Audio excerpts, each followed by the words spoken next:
So, y'all know, like, religion is really thought technology.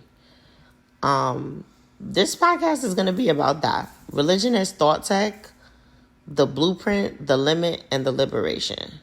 Okay? Because religion wasn't born as a prison. It began as a thought technology and humanity's earliest attempt to reverse engineer the universe, to map meaning, to anchor mystery into structure the mind could hold. Before language matured, before psychology existed, religion was the operating system, a blueprint, a model, and a way to turn belief into reality long before the word manifestation ever hit the collective tongue or the mainstream.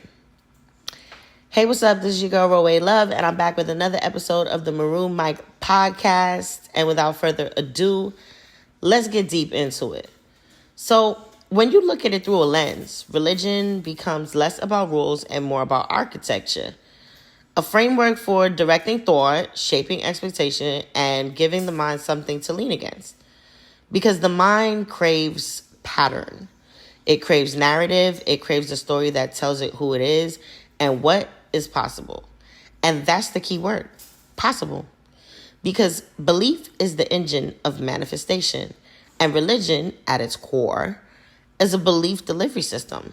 A structured container that assigns meaning, reward, consequence, identity, and destiny. It gives you symbols to activate emotion, rituals to focus intention, language to imprint the subconscious, and stories to model behavior, and a collective agreement that magnifies it all, which is major key. But here's where the pivot hits. Every system built to support the mind can also restrict it. What started as a blueprint became dogma. What started as guidance became governance.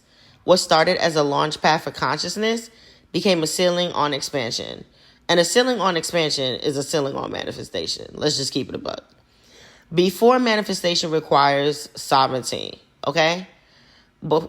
And because manifestation requires sovereignty, it requires internal authorship. It requires the freedom to question, adjust, iterate, and reiterate, and evolve your personal belief stack without being punished for it. You cannot create a limitless life using the architecture of a system that teaches you to fear your own power, right? Yet, and this part matters, some people need the structure. Not everyone is ready to free build reality. Not everybody's ready to go Minecraft. Not everyone is ready to trust their mind, their intuition, or their inner world. Some people need training wheels, and religion provides that.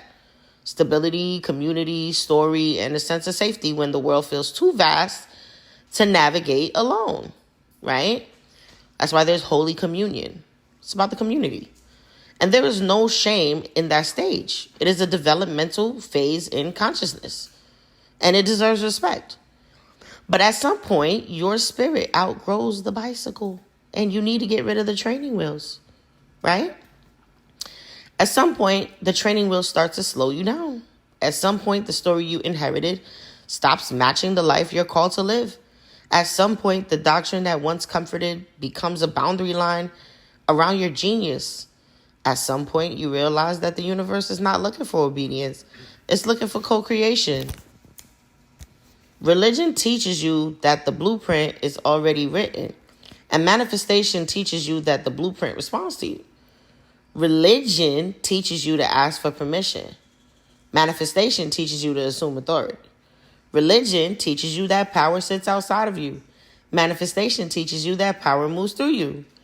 When you follow rigid doctrine, you're playing inside someone else's mental map, someone else's fears, someone else's definitions of morality, worthiness, consequence, and possibility. Their vision becomes your container. Their limits become your subconscious rules. And the subconscious does not negotiate with rules. It executes them, okay? That's why people pray for abundance, but internally believe wealth is sinful. That's why they ask for love, but believe they're unworthy. That's why they seek healing, but believe suffering is holy. That's why they want change, but fear their own power.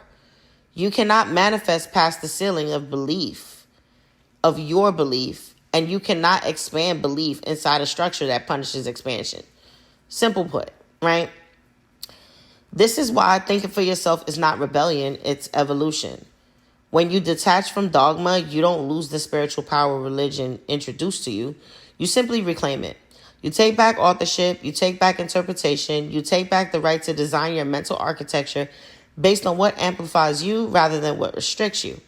Because manifestation is not about worship, it's about alignment, not about obedience, about resonance, not about doctrine, about energetic precision. And when you think for yourself, you access the raw materials of creation without filters. You can pull from any tradition, any philosophy, any experience, and extract what empowers your consciousness without inheriting the limitations that come with it. You can keep the symbolism, the ritual, the sacred intention, but rebuild the belief structure to match your potential, which is why a lot of people call themselves ominous or eclectic. That's where your power multiplies. You become the architect, you become the author, you become the source code. When you step into that level of sovereignty, the universe stops being something you beg and becomes something you collaborate with. Reality stops being something that happens to you and becomes something responding to you. And yes, this level of freedom demands responsibility. You can't hide behind scripture. You can't outsource your intuition. You can't blame divine will when fear sabotages your decisions. You can't cling to old rules hoping they will save you from yourself. When you break out of dogma, there is no external authority to validate your path. You become the validator. You become the strategist. You become the consciousness deciding how reality rearranges around you. But that is the point. Your potential has always been bigger than the structure you were taught to stay inside. Your power has always stretched beyond the page. Religion handed you the tools. Now you decide how to use them. Religion showed you the blueprint. Now you choose whether to build a house or a universe. So the real question is not whether religion is right or wrong. It's whether your belief system expands you or contains you. Whether it amplifies your power or limits it. Whether it awakens your mind or keeps it obedient. Whether it teaches you to manifest or to wait. You deserve more than a ceiling. You deserve the entire sky. And you can claim it the moment you choose to think for yourself, believe for yourself, and create from a place that has no boundary lines except the ones you decide to keep. That is real liberation. That is real manifestation. That is the future of your spiritual power. Anyway, I hope this podcast episode was a benefit to your existence and uplifts you in every way possible. And until next time, peace.